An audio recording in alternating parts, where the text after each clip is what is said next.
it's okay to feel, let your audience feel, because that way it actually opens a path to much more connectivity with them. If you could wave a magic wand and solve one problem that's just like a pesky issue, what would it be? Slow pace of decision making. I think both internally, externally, like when somebody's a prospect looking to buy, they delay their decision for say 6 months or something. But if they just would have made the decision that I know they're going to make today, we'd be 6 months ahead. Hello, and welcome back to the Interior Public Podcast. I'm your host, Mary Diaz. This is a show where we discuss leadership and the inner architecture of how to run a business in today's modern world. I'm so excited to have you here with me today. My guest today is the Chief Marketing Officer at Docupace. Ryan, I'm so happy that you're here with us today. Why don't you take it away? Give me a little introduction. Tell me about what you are up to right now in your role as CMO at Docupace. Sure. So thank you, Mary. It's lovely to be here as well on a good sunny afternoon. I am just celebrating my 5th anniversary at Docupace, and Docupace is a wealth tech back office operations software. So it's in the technology space, but it's in the wealth management industry. And we do lots of things. We work with lots of enterprise clients. And so what's been interesting as a marketer, as the chief marketing officer, is I've worn many hats over my career, from communications to even being a rep myself. I oversee a broad swath of things. And I think the thing that's really interesting today is, as Docupace has grown and we've acquired other companies, we have to market to everything from, B2C directly to a financial advisor to somebody who's overseeing 1,000 or 10,000 financial advisors on the enterprise side. So it really makes things interesting for a marketer, being able to sort of be spread so thin, but be able to get your message across. Lovely. Tell me a little bit more about what your day-to-day life looks like in your position. Sure. So, I would say day-to-day, the first thing that I do every day, and I think that's really important for a leader, is I spend I get here early. I'm not one of those people like get here at 5 a.m., but I try to get here early because traffic's bad. But I do try to spend the first half hour of my day making sure I know everything that's going on. So I use that time while my mind is fresh to read, like what's trends, and there's a lot of stuff going on with AI right now. There's a lot of stuff going on with marketing. So I want to, my first job as CMO is to make sure that I understand what's best practice about all these different things. And so that's where I start. Then we have a stand up with our team. So my team meets. We are a fully distributed workforce. So we're all on Zoom. We have a person in Arizona, a person in Tennessee, and in other places. And so we meet every day for 15 minutes just to check in. And I think that part actually is the best part of the day, because we get to be humans with each other, and that I think that's really critical for us to stay close to connect to each other. And then I get all the executive meetings. So I try to book all my meetings on the front end of the week. And then Thursday and Friday are when I try to get my work done, trying to get the big projects move forward. And so that way I can leave at the end of the day on Friday. I can leave and feel like I've accomplished something. Tell me a bit more about Docupace. What is the problem that it is solving for its clients? Sure. So within the financial advisory and wealth management world, it's still largely, in many cases, a heavily paper-based world. It's highly regulated, like a lot of regulated industries. It's sort of slow to adapt. And so what Docupace began 23 years ago is really as a document management company that also provided regulated storage, so that met the compliance. And we've grown into opening accounts, and we really serve as an integrator between different technologies. So an average firm, even a small firm, it's not surprising to have 9 or 10 different core technologies they use. And so we often sit as the integrator that connects those technologies together, but also connect to the custodian. So it's a lot of the stuff that happens behind the scenes that people who maybe work with a financial advisor don't know that exists, but the people who have their sleeves rolled up and are working behind the scenes, they really make good use of our software. I read somewhere that you're considered the chief diplomat of the company. Is that right? Yes, I'm the Secretary of State for Docupace. No, I think that's sort of it's been intentional for some degree to serve as the ambassadors, right? So as a I see the chief marketing officer role as internal, external. We'll talk about external first, then I can go to internal. So external, I am like a CRO, except I don't have to sell, right? So we have a CRO who's tied to revenue, but my job is to go not only make sure the market understands who we are, that they can connect with who we are, and that we have relationships that we could lean upon and they can lean on us, right? So that's sort of engaging with the market. You talked about daily work stuff. I spend probably 20 to 30% of my time just trying to network and connect with others. I think that's helps for business development. It helps for recruiting. It helps for all those things. So then internally, the way we sort of set up in Docupace is we connect with the client experience group, we connect with the product team, we connect with our sales group, with our HR team. And so that's why I make the joke about seeing the chief diplomat is we have set ourselves up placed ourselves within the organization that we are the group that people come to when they want to execute on an idea, whether it's they need to communicate to our clients or they need to run a sales campaign or they need to get a product off the ground. They often try to enroll us in doing so. And I think that's probably one of my best successes at Docupace is like knowing that we're a place that people can come to make things happen. Because we have the only really like I was trying to think of the word like our only values are the only like marching orders we have is to make others successful, right? So like that's what we live and breathe to do, and so that's where it sort of fits well. So, like you often will have marketing sales sort of knock heads and like, well, that's not the case. Like sales gets the credit, they make the sale, right? We're just helping facilitate that. Tell me, like, what's going really well for you guys right now? Well, we have the benefit of lots of things going really well. We are growing as a firm, so we've had. I think this year will be our 6th straight year of double-digit growth, which is great for a company that's 23 years old. So that's going well. We've also, we've had some industry recognition. I'm going to an award ceremony in 2 weeks, which is the Wealth Management Industry Awards for a couple of products that we have that have been named finalists. And so that I think is going really well. We also, over the past, say, 24 months or so, we've been retooling, refactoring, rebuilding our platform. And we're just seeing that hit the market with our customers and with new clients. And having been on the very front end of the new UX design and like the very early stage of that project, seeing that actually get shipped and landed out the door is something that is super exciting for me. And what do you feel like are your challenges and obstacles right now? Well, how much time you got? I think first and foremost, I think we're in a world that doesn't know where we're going. And I mean, not just Docupace, I mean, in general, that I think with all the disruption and change that's happened, whether it's political news or even just industry news or AI, we're just at a point of disruption. And I think that, at least as a marketer challenge, is attention sucking, right? So like, how do I get somebody's attention when there's all this stuff out there? Like if you try to read anything on AI, you're going to get 500 articles every day from it. It's really impossible to find out what's important. So I think finding an audience that you can attach to or they can attach to you is difficult. But we have found ways to overcome it. And I think we could talk a little bit about those, but I think trying to be genuine and authentic has helped us, I think, stand out in a lot of ways. Yeah, I think showing up authentically means a couple things. One is this conversation would be no different if you and I were emailing back and forth, or if you and I were meeting for coffee, or we were at a presentation. Like that sort of lines up, right? So you get alignment regarding how we interact and like the other thing too is I think it's somewhat of a novel idea these days, but it's okay to engage and connect with people and not need something. Sometimes all you need is just the collaboration or the connection. And I think that helps as well. And so I think those things can help us stand out. In the land of technology, I would call us like most technology firms are like the land of overpromising. Like it razzles and it dazzles. And we try to do as best we can to, be as honest with the market as much as possible and not overpromise. Those things, as a writer, sometimes I can get excited about all the things that something may be able to do, but we try to hold back on that as much as we can. Yeah, I think some of that ties to the nature of client that we serve, right? So we're not serving it's not the shiny object that you put in front of somebody. So that's part of it too. I think, we have a lot of people that are like that live in the Midwest and sort of have a sort of Midwest mentality, and personality. And I just think part of it is the leadership group that we have come in is we don't, like I said, I've been here 5 years. Our CEO has been here 5 years. I think we're pretty honest about the competition's out there. It's not in here. It's not among us. And so if we can hold on to that as we bring new employees in and other things, I think it's a top-down type culture. Do you have conversations in the public sphere online that helps your marketing efforts? Sure. So because of acquisitions, we have a couple of brands, and each brand, I wouldn't say has a different voice, but it approaches a little bit differently.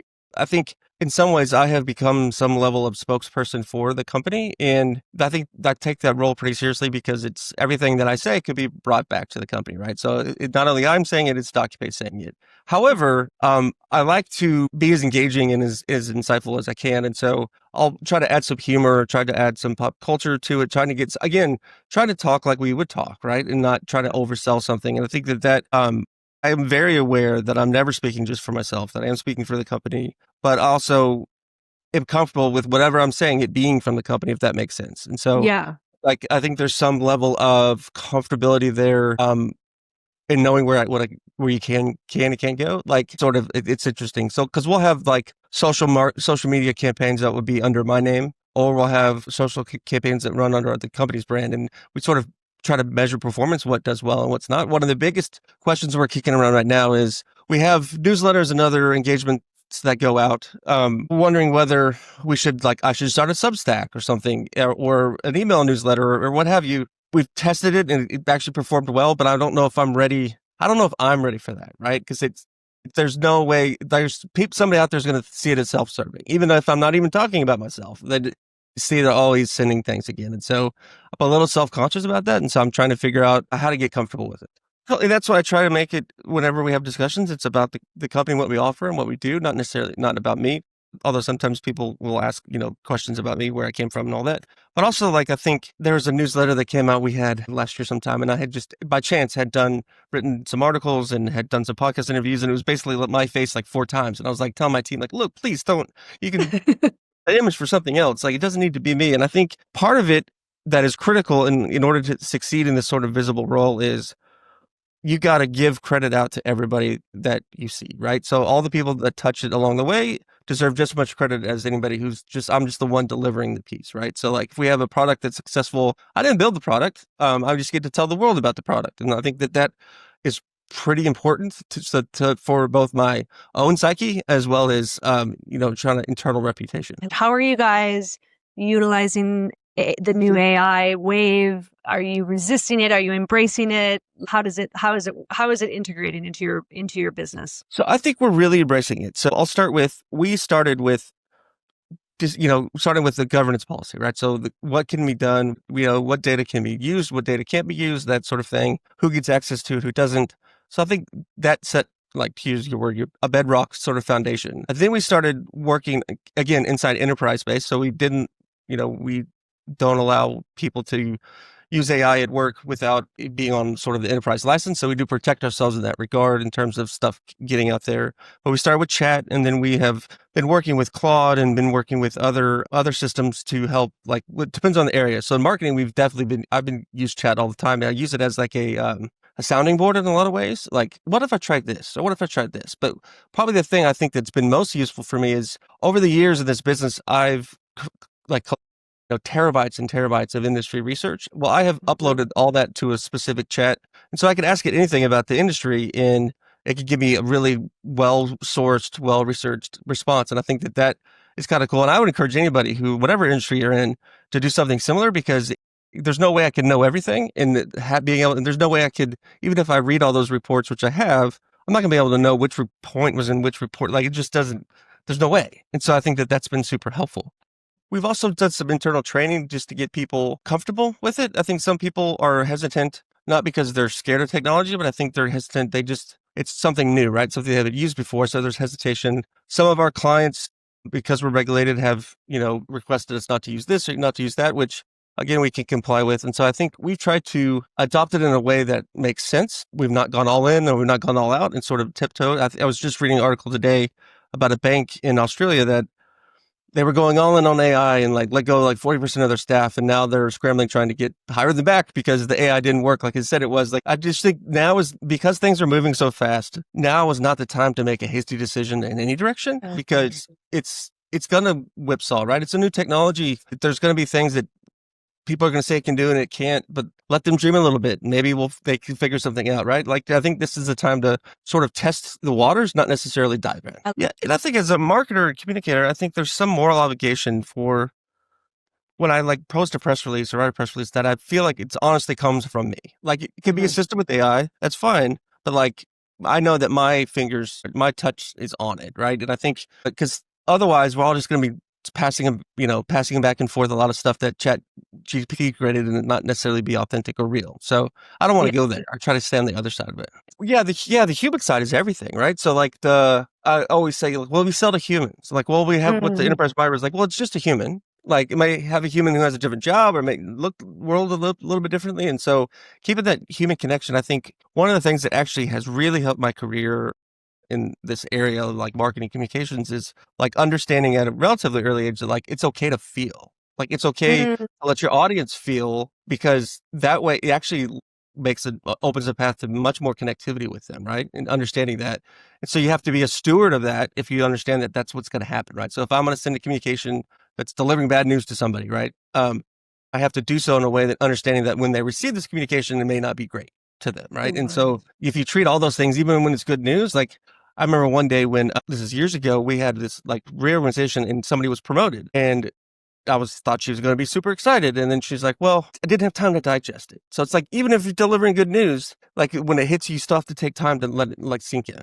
Yeah, I mean that I think the experience of COVID taught us a couple things. One, humans need other humans. Like even the most introverts need some level of interaction and engagement with others, and it's part of being. And I do think understanding like what matters to you, the audience, or what matters to my people, like with my team, the part of the things I'm so proud of my team is creating a space where they can grow into the humans and the professionals that they can be, like, and not trying to put a lid on that. And so Mm. as much as I can sort of create that space for them to grow, and as a boss, it's very easy for me to squash somebody's growth, right? I can give them small tasks, I can step on their stuff, but it's much better for me to move back and let them sort of come my way, right? Speak a little bit to your views on leadership and what you value most. So I think I matter, the overall life matters to me. Like I think when somebody is reporting to me or happens to work in an organization, we're there to facilitate all the life that happens, whether at work or at home or wherever, while they're there, right? And so whether that's letting somebody work at flexible schedule because they have to shepherd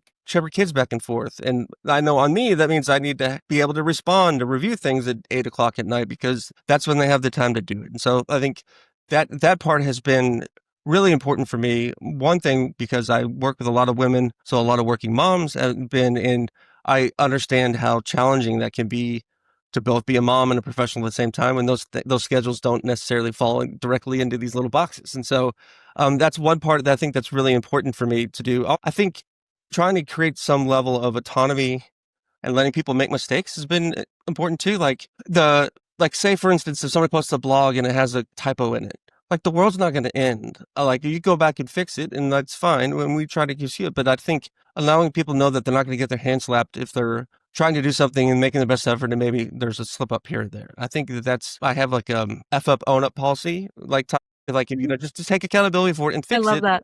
Like we don't try to hide things from each other. I think that's really helped. And then also the last part is like I really ask our team to try to like care about each other. So not just me, but like they care about each other. So as much as I care about them and vice versa. Right. So like those things, it's not a family, we are a team, not those things, but I do think we cheer each other's successes honestly. And I think that helps. I'm lucky enough to have worked with incredible teams. And so I'm more than happy to sing their praises and share how successful they've been with others. Cause that makes me proud. Where do you see Docupace over the next year? So I think it comes down to one question, which is what's our ability to execute on promises made? Meaning, if we stop making promises today and just bank to the ones that we have made thus far to our customers, to the marketplace, to our partners, to each other, if we can execute on those, then I think we'll be in a great spot. We'll be much bigger. We'll have more capabilities. We'll have acquired other companies.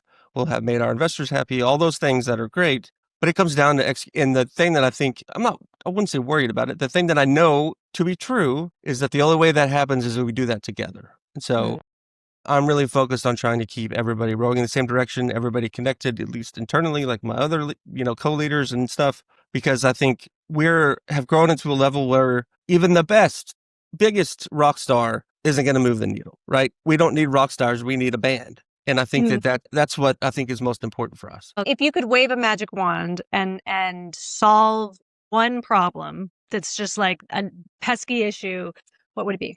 Slow pace of decision making. I think both internally, externally, like when somebody's a prospect looking to buy, they delay their decision for say 6 months or something. But if they just would have made the decision that I know they're going to make today, we'd be 6 months ahead. And so I think people having the authority and sort of the wherewithal and the ability to sort of stamp their approval, and I think is something that's really important that I wish for. I'm trying to think what else. I wish the AI stuff would calm down on just a little bit. I know that's wishful thinking, but I do think the I think it's too much. And it's actually the way we're losing productivity is because of the distraction. It's not because we're not, it's like it's just sucking so much time and attention away from other things that are important too. So that's my wishful magic wand. This has been such a great conversation, Ryan. I really appreciate all your insights. Is there anything else you want to share with us about your perspectives on your business or your leadership? No, I think I've already shared too much. No, it was a really wonderful conversation. Tell us a little bit, where can we find you? Where can we find your business? Absolutely. The easiest way to find me is Ryan George on LinkedIn. You'll see my smiling face there. The company is Docupace. So it's DOCUPACE.com. And we're around. And I would love to connect with anybody. Thank you so much. And thank you all for listening. And we'll see you next time on the next episode of the Interior Public Podcast.